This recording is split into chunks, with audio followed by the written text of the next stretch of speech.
बच्चों weekend test का discussion start करेंगे और शुरुआत करेंगे बच्चों सेक्शन बी से।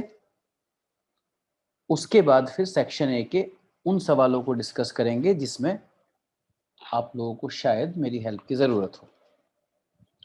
तो सभी बच्चे डिस्क्रिप्शन में आपको लिंक मिल जाएगा, आपको टेस्ट पेपर मिल जाएगा। इसके अलावा आपके पास टेस्ट पेपर होगा भी, उसको प्लीज़ लेकर ही बैठें टेस्ट पेपर को, और साथ में पेन पेपर लेके बैठें।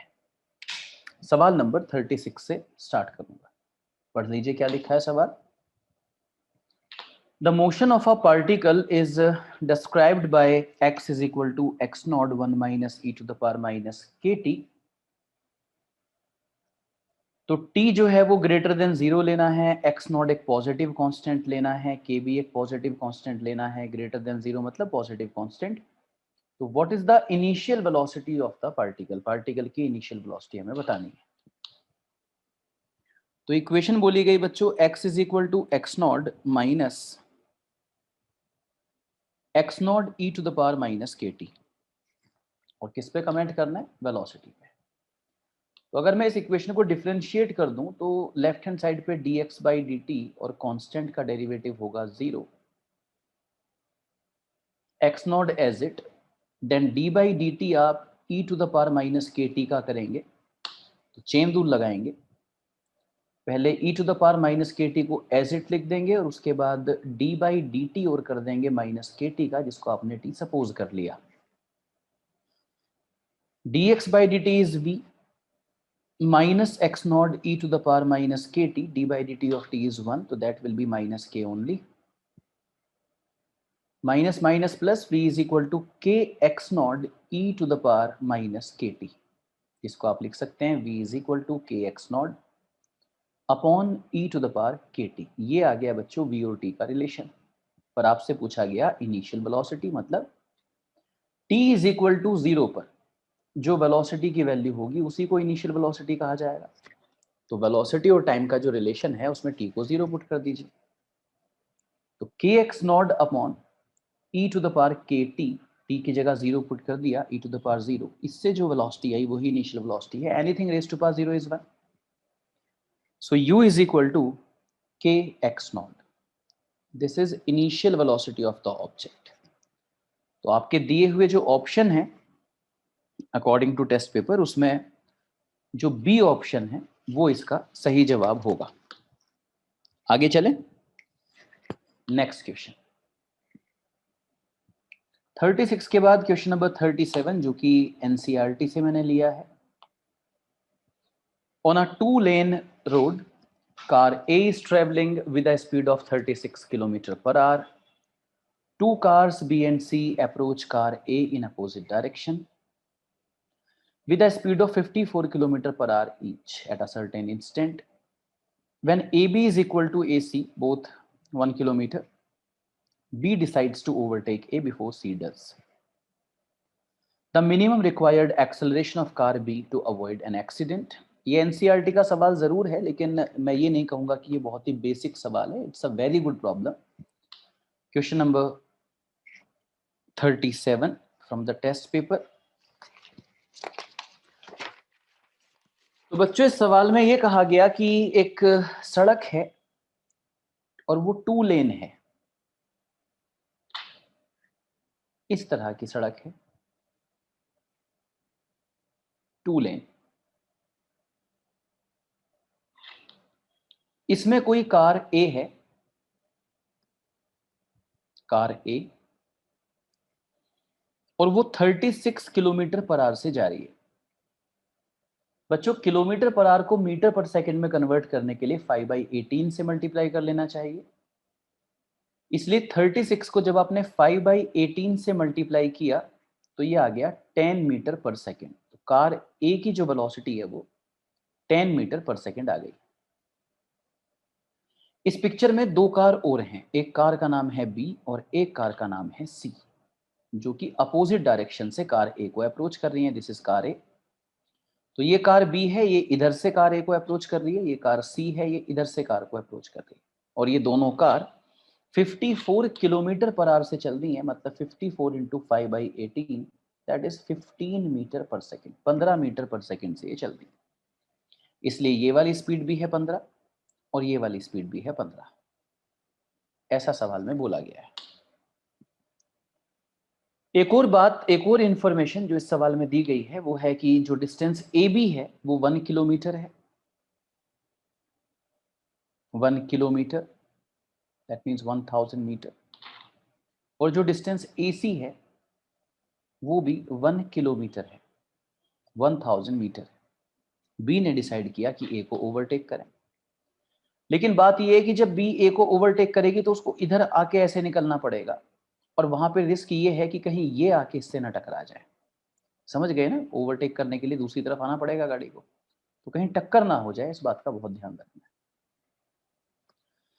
तो कार बी जब ए को ओवरटेक करना चाहती है तो कार बी को ये बहुत ध्यान से देखना पड़ेगा कि सी ए के पास कितनी देर में आने वाली है, कितनी देर में कार सी कार ए के पास आने वाली है। तो जितनी देर में आने वाली है उससे पहले ही वो ओवरटेक करके निकल जाए। इसलिए सी और ए का डिस्कशन देखिए, S is equal to u t plus half a t square, S is equal to u t plus half a t square. जब एक से ज्यादा चीजें चल रही हो तो रिलेटिव अप्रोच लेनी चाहिए, इसलिए सब कुछ रिलेटिव ले लीजिए, S relative, u relative, a relative. आप देखिए कि ना तो कार ए के पास एक्सेलरेशन है ना कार सी के पास एक्सेलरेशन है, इसलिए एक्सेलरेशन की तो कोई बात ही नहीं है, तो रिलेटिव एक्सेलरेशन हो गया जीरो। कार ए और कार सी के बीच में 1000 मीटर का डिस्टेंस अभी है, जैसा कि आपको दिख रहा है, और जब कार और सी और ए नजदीक आ जाएंगी तो इनके बीच में डिस्टेंस बचेगा जीरो। तो 1000 और जीरो का जो डिफरेंस है उसी को रिलेटिव डिस्प्लेसमेंट कहा जाएगा। और जहां तक इनिशियल रिलेटिव वेलोसिटी की बात है तो 15 और 10 का जो रिलेटिव आएगा वो आएगा 25, क्योंकि जब आप यू रिलेटिव निकालेंगे तो आप कहेंगे कार ए की वेलोसिटी माइनस कार सी की वेलोसिटी, तो 10 माइनस माइनस 15, क्योंकि वेलोसिटी वेक्टर है। अगर राइट वाली वेलोसिटी को पॉजिटिव कहा तो लेफ्ट वाली को नेगेटिव कहना पड़ेगा, तो 10 माइनस माइनस 15 हो जाएगा 25 और मल्टीप्लाइड विद टाइम। तो यहां से आपको बच्चों ये पता चल गया कि 40 सेकंड में, 40 सेकंड है बी के पास, सी के ए को ओवरटेक करने से पहले बी को ओवरटेक करना है, तो बी को पहले ये देखना पड़ेगा कि सी ए को ओवरटेक कितनी देर में करेगी, तो 40 सेकंड में करेगी, तो ये 40 सेकंड बी के पास है। ठीक है जी, अब आई बी की बारी। Now the discussion of B A, again S relative, u relative, t half a relative, t square. एक से ज्यादा चीजें चल रही हो तो relative is the best approach. A और बी के बीच में भी 1000 मीटर का ही डिस्टेंस है। अगर इनिशियल वेलोसिटी की बात करें तो 15 और 10 का डिफरेंस। जब आप रिलेटिव वेलोसिटी लेंगे तो बी की वेलोसिटी माइनस ए की वेलोसिटी, तो बी की वेलोसिटी 15 है और ए की 10 है और दोनों की डायरेक्शन भी सेम है, तो प्लस 15 और प्लस 10, तो रिलेटिव किया तो आ गया प्लस 5। कितना टाइम है, 40 सेकेंड। भाई सी ए के पास 40 सेकंड में आने वाला है, तो इसके पास भी 40 सेकंड है, 40 सेकंड में करना है जो करना है, भले इसको उससे पहले करना है, तो 40 की जगह 39.9999 लिख लो, तो उसको भी कैलकुलेशन में तो अप्रोक्सीमेटली 40 ही लिखा जाएगा ना, प्लस 1/2। तो कार बी को कितने एक्सेलरेशन से चलना चाहिए, तो मान लीजिए इतने से चलना चाहिए, और ए के पास तो कोई एक्सेलरेशन है ही नहीं, तो रिलेटिव एक्सेलरेशन वही हो जाएगा जो बी का एक्सेलरेशन है, इंटू टी स्क्वायर, मतलब 40 का स्क्वायर। बच्चों 1000 इज इक्वल टू 15 और 10 का difference 5, 5 into 40 200, plus 1/2 A B, और 40 का स्क्वायर मतलब 1600। तो 800 is equal to 800 A B, तो कार बी को 1 मीटर पर सेकेंड स्क्वायर से चलना पड़ेगा। ठीक है, तो बेसिकली प्रैक्टिकली अगर हम देखें तो 1 से थोड़ा सा ज्यादा 1.0002 पे भी काम चल जाएगा, 1.0002 है ना, लेकिन 1.0002 या 1.0001 इसको भी नियरली 1 ही टिक किया जाएगा, इसलिए जो सही आंसर आप इसका टिक करेंगे वो 1 मीटर पर सेकेंड स्क्वायर ही टिक करेंगे। तो आंसर की के हिसाब से जो ABCD ऑप्शन दिए गए हैं, ऑप्शन ए इस सवाल का सही जवाब होगा। Done. So that was question number 37. Then going for question number 38, मुझे लगता है ये बहुत आसान सवाल है। इसमें थोड़ा सा एक ट्विस्ट है, find net force experienced bye M2 पूछा है और इसमें बहुत सारे बच्चे नॉर्मल रिएक्शन बता के खुश हो गए होंगे। मैं तो हमेशा ही कहता हूं कि शुरुआत में आपका ध्यान इस बात पर नहीं होना चाहिए कि आपके कितने मार्क्स आ रहे हैं। कम से कम शुरू के 1-2 महीने आपका ध्यान इस बात पे होना चाहिए कि आपकी एक्यूरेसी बहुत अच्छी होनी चाहिए। मैं तो हमेशा यही कहता हूं। आप ज्यादा नंबर लाने की कोशिश मत कीजिए, आप अपनी एक्यूरेसी को ठीक करने की कोशिश कीजिए, आपके नंबर अपने आप धीरे धीरे सही आने लगेंगे। लेकिन अगर आप दिमाग में ये रखेंगे कि मुझे नंबर ज्यादा लाने हैं, तो आपकी कंसंट्रेशन इतनी खराब रहेगी हमेशा कि आपसे सिली मिस्टेक होती रहेंगी। आप पे हमेशा प्रेशर बना रहेगा ज्यादा नंबर लाने का।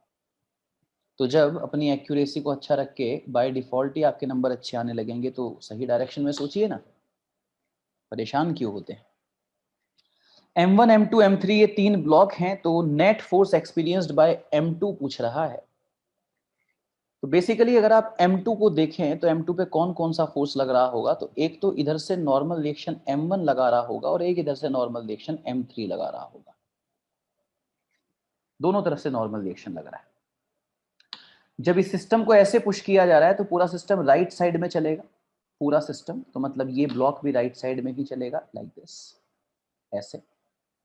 इसलिए इक्वेशन बनेगी net force is equal to mass into acceleration, n1 minus n2 is equal to mass into acceleration. उसने पूछा क्या है, M2 पे नेट फोर्स कितना लगा, यही तो पूछा है। तो n1 माइनस n2 क्या है, what is n1 minus n2? n1 minus n2 ही तो नेट फोर्स है M2 पे, यही तो है नेट फोर्स, तो M2 इंटू ए, बस यही आंसर आ जाएगा। तो बस मैं ए निकाल लूं और ए की वैल्यू यहां पे पुट कर दूं, और वो तो मैं आपको लॉज ऑफ मोशन में क्या सिखाता हूं, चलाने वाला फोर्स इज इक्वल टू चलने वाला मास इंटू एक्सेलरेशन। तो ए की value F upon M1 plus M2 plus M3 आ गई, ये ए की वैल्यू आ गई। फिर मैंने आपसे कहा कि मुझे M2 पे नेट फोर्स बताओ। तो नेट फोर्स अगर M2 पे चाहिए तो नेट फोर्स तो मास इंटू एक्सेलरेशन होता है, M2 इंटू एक्सेलरेशन, एक्सेलरेशन कितना है, F upon M1 plus M2 plus M3। तो ये बड़ा सिंपल सा सवाल था, नेट फोर्स ऑन M2 पूछ रहा हूं, लेकिन जो बच्चे यहाँ पे अब नॉर्मल रिएक्शन N1 या N2 निकालने की कोशिश में लग गए होंगे, उनसे यहाँ पे गलती हो गई होगी। तो M2F upon M1 plus M2 plus M3, मतलब क्वेश्चन नंबर 38 का सही आंसर सी होगा। 38 के बाद बच्चों क्वेश्चन नंबर 39 देखें, ये सवाल क्या है 39, it's again a basic problem. In the two cases respectively the ratio of force of contact between the two blocks। तो अच्छे बच्चों, आपके पास टेस्ट पेपर हाथ में होना चाहिए। देखिए एक्सेलरेशन तो दोनों ही केस में F अपॉन 3m आएगा। जो दोनों डायग्राम बने हुए हैं, अगर मैं इस वाले डायग्राम को भी देखूं, ये जो डायग्राम बना हुआ है, तो चलाने वाला फोर्स F है, चलने वाला मास 3m है इंटू ए, तो ए की वैल्यू F/3m आ गई और ए की वैल्यू F/3m ही यहां पर भी आ गई। एक्सेलरेशन तो दोनों केस में सेम हो गया, सही, एक्सेलरेशन दोनों केस में सेम हो गया। लेकिन अगर मैं नॉर्मल रिएक्शन की बात करूं, तो यहां पे नॉर्मल रिएक्शन किसको चला रहा है, स्मॉल m को, तो इस केस में नॉर्मल रिएक्शन कितना होगा, स्मॉल m इंटू एक्सेलरेशन। और यहां पे नॉर्मल रिएक्शन किसको चला रहा है, 2m को, इसलिए यहां का नॉर्मल रिएक्शन होगा मास इंटू एक्सेलरेशन, मतलब 2m इंटू ए। एक्सेलरेशन तो दोनों केस में सेम होगा। तो अगर आप नॉर्मल रिएक्शन का रेशियो मेरे से पूछ रहे हैं, तो n1 अपॉन n2 जब मैं करूंगा, ma से ma कैंसिल हो जाएगा, 1:2 इसका सही जवाब आएगा। इसलिए क्वेश्चन नंबर 39 का जो सही जवाब है वो होगा बी। नॉर्मल रिएक्शन का रेशियो पूछा है दोनों केस में, तो नॉर्मल रिएक्शन इसमें किसको चलाएगा, स्मॉल m को, उसमें चलाएगा 2m को, इसमें ma उसमें 2ma, डिवाइड कर दीजिए, 1:2 आ जाएगा। इसके बाद क्वेश्चन नंबर 40।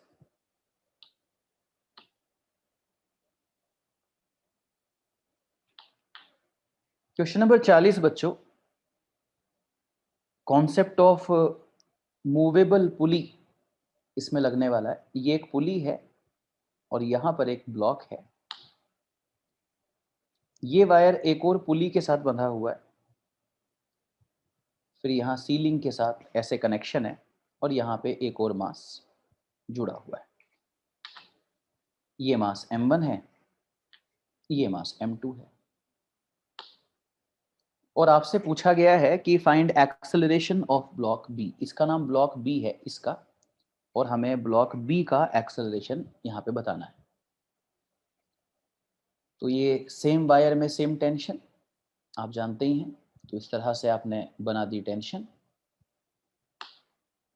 और ये आपके पास 2T आ गया। तो इस ब्लॉक पे कितनी टेंशन है 2T, और इस ब्लॉक पे कितनी टेंशन है T।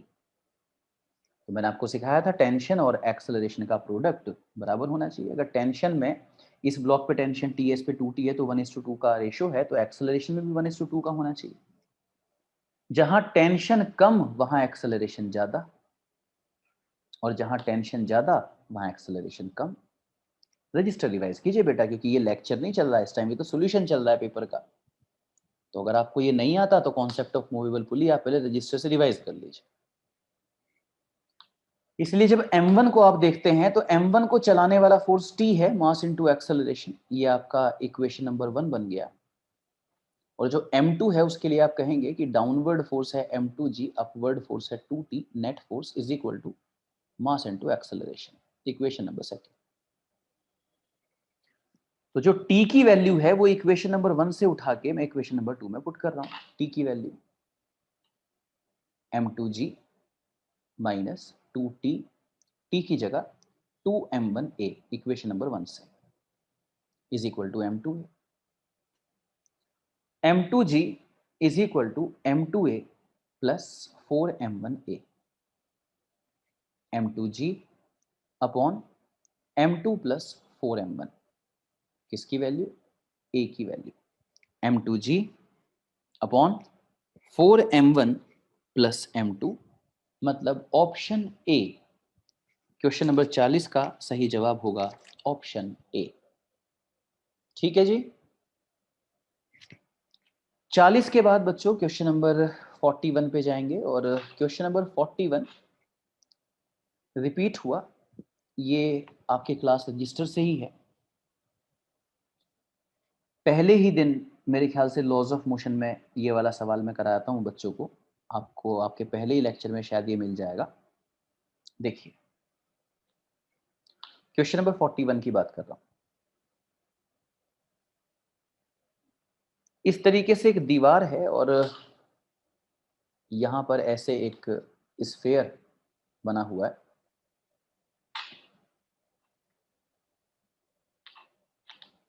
और ये बच्चों एक वायर बंधी हुई है यहां पर, लाइक दिस। कुछ इंफॉर्मेशन दे रखी है, uniform sphere of weight W, radius 3 metre है।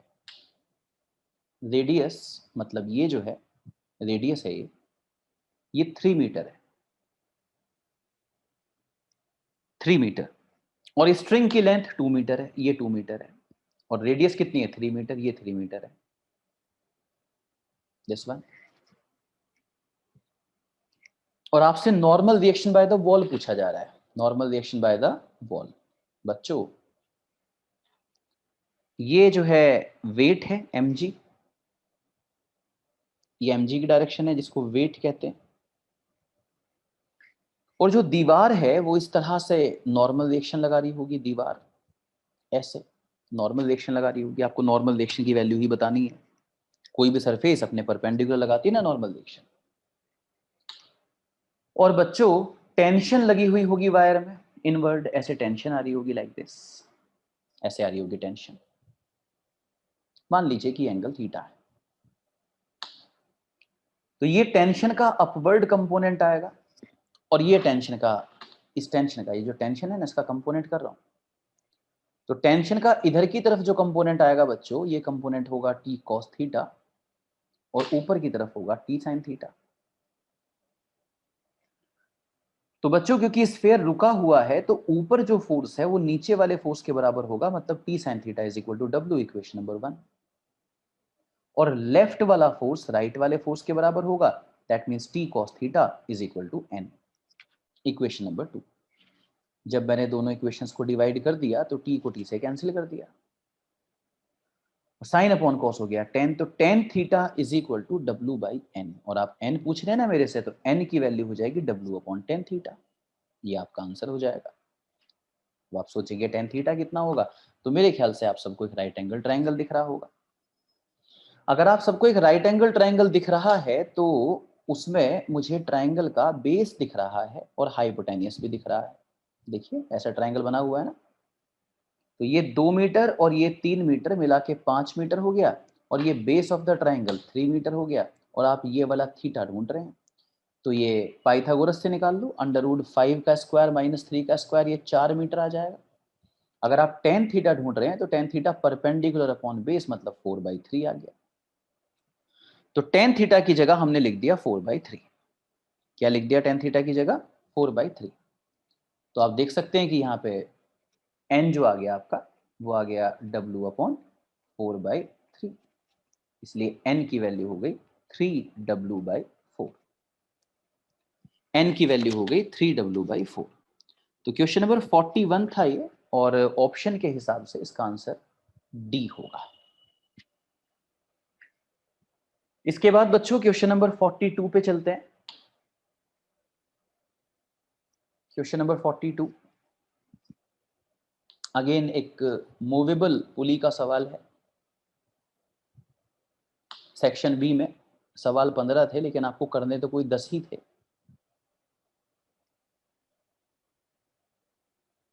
इस तरह से एक पुली है और बेसिकली 3 पुली यहाँ पे बनी हुई है। तो ये एक छोटी सी पुली है लाइक दिस। मैंने पहले भी कहा कि सभी लोग टेस्ट पेपर को प्लीज लेकर बैठिए। यहां से एक ये वायर है, इस वायर के साथ यहाँ एक पुली को बांध दिया गया है, एक और पुली यहां पर बांध दी गई है, ऐसे ऐसे बांध दी गई है। ठीक है बच्चों, और थोड़ी सी बड़ी है ये, इतनी बड़ी पुली है कि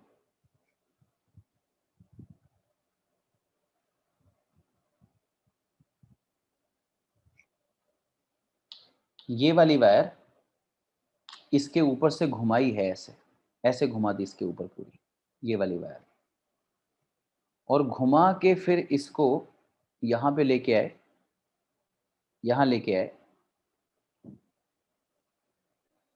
यहां एक और पुली है,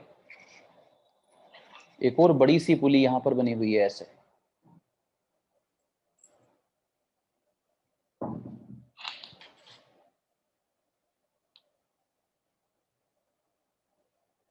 और ये वायर इसके ऊपर से लाके यहां पे लाए और फोर्स लगाया गया है F। इस जगह एक और रस्सी बांधी और 18 kg का ब्लॉक, 18 किलो का ब्लॉक यहां पर बांध दिया, और आपसे कहा in the figure all the free and of the light string a force F is applied to keep the suspended mass of 18 kg at rest. Assuming pulley is light, then the force exerted by the ceiling on the system, ceiling जो force लगा रही है, तो मैं उसको यहाँ पे mark कर रहा हूँ, ये वाले फोर्स की बात हो रही है। ये जो फोर्स यहाँ पे लग रहा होगा R, इस R की वैल्यू कितनी होगी ये हमें बताना है।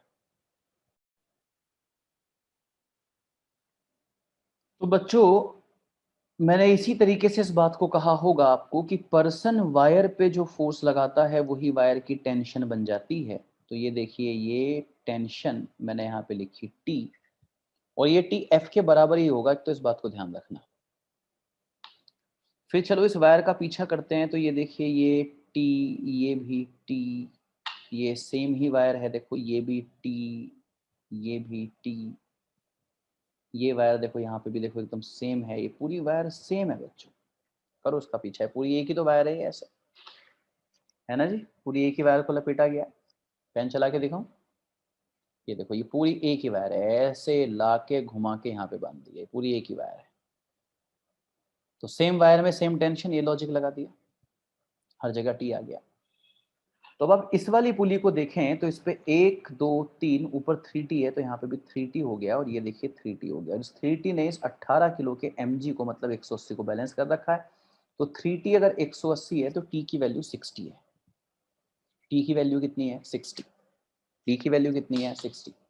अब ध्यान दीजिए, कलर ले लेता हूँ रेड। देखिए 1 2 3 4 कितना लगा हुआ है 4t।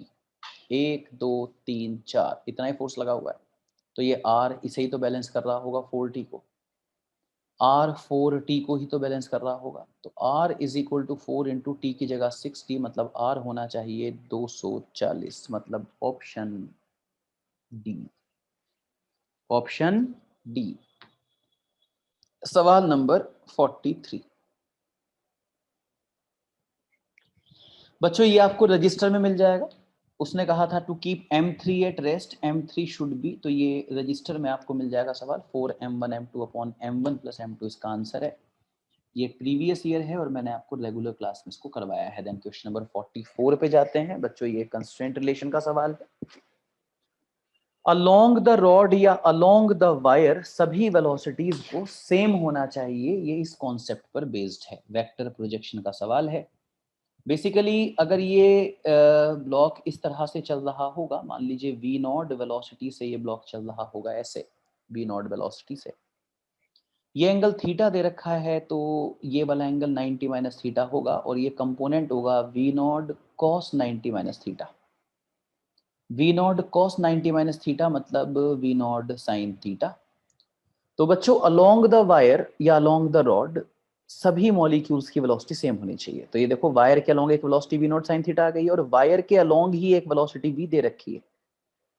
वायर के अलोंग एक velocity v naught sine theta आ गई और वायर के अलोंग ही एक वेलोसिटी v दे रखी है, और अलोंग द वायर सभी मॉलिक्यूल की वेलोसिटी सेम होनी चाहिए, तो v नॉट साइन थीटा को v के बराबर होना चाहिए। तो अगर आप v नॉट पता करना चाहते हैं तो v नॉट आ गया v upon sine theta. v naught आ गया v अपॉन साइन थीटा, इसलिए क्वेश्चन नंबर 44 का सही जवाब होगा b। और इसके बाद मैं आ गया हूं क्वेश्चन नंबर 45 पर। क्वेश्चन नंबर 45 पर बच्चों आप देखिए कि एक फोर्स लगा हुआ है F इस तरह से, मास m1 placed on top of a trolley of mass m3 is connected to another mass m2 by means of a string passing over a smooth pulley as shown in figure. The friction between surfaces is negligible. For m1 and m2 not to move with respect to trolley, relative motion नहीं हो रहा है, m2 यहाँ पे रुका हुआ है। देखिए अगर m2 नीचे की तरफ चलेगा, अगर m2 नीचे की तरफ चलेगा तो m1 को आगे की तरफ चलना ही पड़ेगा, लेकिन वो कह रहा है कि m2 नहीं चल रहा, तो कोई ना कोई फोर्स है जिसने m2 को नीचे चलने से जो रोक रहा है, मतलब m2g को जिसने बैलेंस कर दिया है। तो ये F कितना होगा आपसे ये पूछा जा रहा है। एक बात बताइए कि जब आप F इस ट्रॉली पे लगा देंगे, इस ट्रॉली पे जब आप लगा देंगे, चलिए वापस खाली पेपर पे ही चलते हैं तभी आप बेटर समझेंगे इसको। तो इस तरीके का एक डायग्राम बना हुआ है, ये कोई ट्रॉली है और इस ट्रॉली का जो मास दे रखा है बच्चों वो दे रखा है m3, और इसके ऊपर यहाँ पर एक मास रखा है, ये एक पुली बंधी हुई है, फिर यहाँ पर एक मास रखा है, ये मास m1 है, ये मास m2 है, और यहाँ पर ऐसे धक्का दिया जा रहा है F फोर्स लगा के। तो आप कहेंगे चलाने वाला फोर्स इज इक्वल टू चलने वाला मास इनटू एक्सेलरेशन। तो यहाँ से तो सबसे पहले आपने ये निकाल दिया कि ये जो फोर्स है ये सिस्टम को कितने एक्सेलरेशन से आगे की तरफ भगाएगा। तो A is equal to F upon m1 plus m2 plus m3, इतने एक्सेलरेशन से इस सिस्टम को आगे की तरफ एक्सेलरेट कर देगा ये फोर्स। आप जानते हैं कि यहाँ पे ऑब्जेक्ट हैं m1 m2 और m3 है फ्रेम, क्योंकि फ्रेम के पास एक्सेलरेशन आ गया तो अब ये स्यूडो फोर्स की प्रॉब्लम बन गई। और स्यूडो फोर्स की प्रॉब्लम को कैसे सॉल्व किया जाता है, स्टॉप द फ्रेम, फ्रेम को रोक दीजिए और फ्रेम का एक्सेलरेशन ऑब्जेक्ट को अपोजिट डायरेक्शन में दे दीजिए, ऐसे दोनों ही ऑब्जेक्ट को अपोजिट डायरेक्शन में दे दिया, और जब उसको मास से मल्टीप्लाई कर देंगे तो वो स्यूडो फोर्स बन जाएगा। तो इस पे आ गया m2a स्यूडो फोर्स, इस पे आ गया m1a। और कौन है वो जो m2 को गिराना चाह रहा है, m2g ये गिराना चाह रहा है।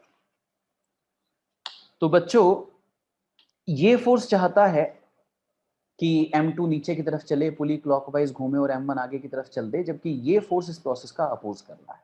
अगर आप चाहते हैं रिलेटिव मोशन ना हो तो m1a को बराबर रख दीजिए m2g के। m1 a को m2g के बराबर रख दीजिए। m1 a की वैल्यू है f upon m1 plus m2 plus m3, इसको m2g के बराबर रख दीजिए और यहां से f की वैल्यू निकाल दीजिए।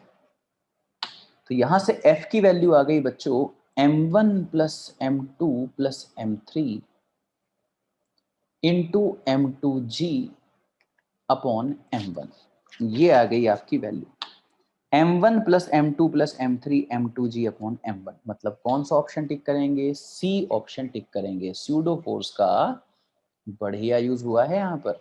ठीक है जी, ये था सवाल नंबर 45। बच्चों क्वेश्चन नंबर 46 इस तरह से 80 न्यूटन का फोर्स लगा के इसको खींचा जा रहा है। जो m1 है इसके बारे में बताया गया है कि m1 8 kg है और m2 के बारे में बताया गया है कि वो 2 kg है। 2 kg 2 kg का वेट mg 20 होगा और इस तरह से सारी टेंशन लगी हुई है। तो m2 के साथ मतलब 2 kg के साथ ये जो स्ट्रिंग है इसकी टेंशन मतलब यहाँ पे t की वैल्यू आपसे इस सवाल में पूछी गई है। आप जानते हैं कि जहां टेंशन ज्यादा वहां एक्सेलरेशन कम और जहां टेंशन कम वहां एक्सेलरेशन ज्यादा। तो 8 kg के लिए इक्वेशन लगेगी 8t minus 2t is equal to mass into acceleration और 2 kg के लिए इक्वेशन लगेगी बच्चों t minus 20 is equal to mass into acceleration. तो t माइनस 20 की वैल्यू हो गई 4a, t माइनस 20 हो गया 4a। Equation number second. Equation number second को 2 से मल्टीप्लाई करके लिखा तो आ गया 2t minus 40 is equal to 8a। Equation number second की मॉडिफाइड फॉर्म आ गई।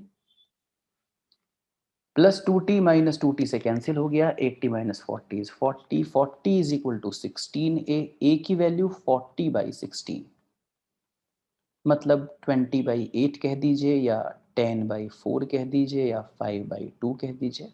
ठीक है, तो a अगर 5 बाई 2 आ गया, आपको t निकालना था। t minus 20 is equal to 4a, a is 5 by 2, this is 2। तो t की वैल्यू बच्चों 30 न्यूटन यहाँ पे आ जाती है और 46 का जो सही आंसर मैं टिक करूंगा वो बी में टिक करूंगा। Then let's go for question number 47। 47 ये आप देख सकते हैं, फ्रिक्शन कहीं भी नहीं है। तो वो कह रहा है so that the 1 kg block remain at rest with respect to the 2 kg wedge, the angle of edge is 37, find small m। तो ये अगेन आपके रजिस्टर से सवाल आया है। आप जानते हैं कि इसको कितने एक्सेलरेशन से चलना होता है जिससे कि इन दोनों में रिलेटिव मोशन ना हो, ब्लॉक और वेज में? g tan थीटा से। g का मतलब 10 और tan थीटा मतलब tan 37, tan 37 3/4 होता है। ठीक है जी, तो ये 2 और ये 5 तो 15/2 मतलब 7.5 मीटर पर सेकंड स्क्वायर से चलना पड़ेगा। तो अगर ये 7.5 मीटर पर सेकंड स्क्वायर से चलेगा तो फिर इनके बीच में कोई रिलेटिव मोशन नहीं होगा। चलाने वाला फोर्स कौन है? सिर्फ ये mg। और चलेगा कौन? चलेंगे सब, चलेंगे सब। इसलिए क्या कहेंगे आप? चलाने वाला फोर्स इज इक्वल टू चलने वाला मास इनटू एक्सेलरेशन। चलाने वाला फोर्स इज इक्वल टू चलने वाला मास इनटू एक्सेलरेशन। एक्सेलरेशन है 7.5।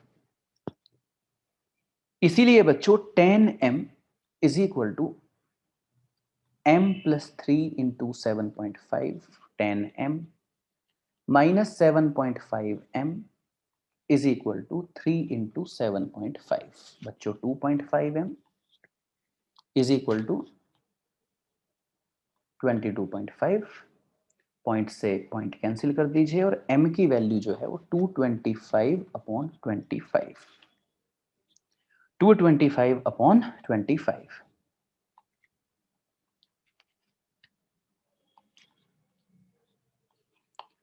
तो 47 बच्चों 9 kg इसका सही आंसर होगा। मतलब मैं टिक करूंगा ऑप्शन डी। तो ये एकदम आपके रजिस्टर से उठ के आया as it. Then question number 48। A man of mass m slides down along a rope which is connected to the ceiling of an elevator with deceleration relative to the rope. If elevator is going upwards with an acceleration a relative to the ground, the tension in the rope is.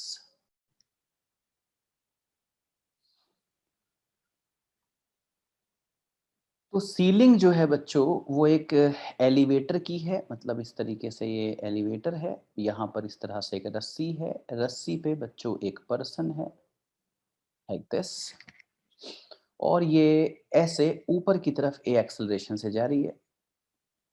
तो आप क्या करेंगे, सबसे पहले तो ये ए हटा के इसको नीचे की तरफ स्यूडो फोर्स दे देंगे एम ए, और साथ साथ नीचे की तरफ एम जी तो है ही और ऊपर की तरफ है टी। ऐसे अगर आप पर्सन का फ्री बॉडी डायग्राम देखें तो m मास का पर्सन है, ऊपर टेंशन है और नीचे एक फोर्स है mg, एक फोर्स है ma, और ये पर्सन नीचे की तरफ चल तो रहा है लेकिन डी एक्सेलरेशन से चल रहा है। किससे चल रहा है? डी एक्सेलरेशन से। नीचे की तरफ जा तो रहा है लेकिन जाते हुए स्पीड कम हो रही है इसकी, जाते हुए स्पीड कम हो रही है। इसका मतलब अगर mg प्लस ma बढ़ा रहा होता तो स्पीड बढ़ती, लेकिन स्पीड बढ़ नहीं रही, स्पीड कम हो रही है। तो बड़ा फोर्स कौन है? टेंशन। इसलिए बड़ा फोर्स माइनस छोटा force is equal to mass into जो भी रिटार्डेशन का मैग्नीट्यूड है वो भी ए ही दे रखा है। इसलिए T is equal to m a plus m g plus m a, इसलिए T की वैल्यू आ गई m g plus two m a, m g plus two m a. इसलिए 48 का सही आंसर मैं टिक करूंगा बी,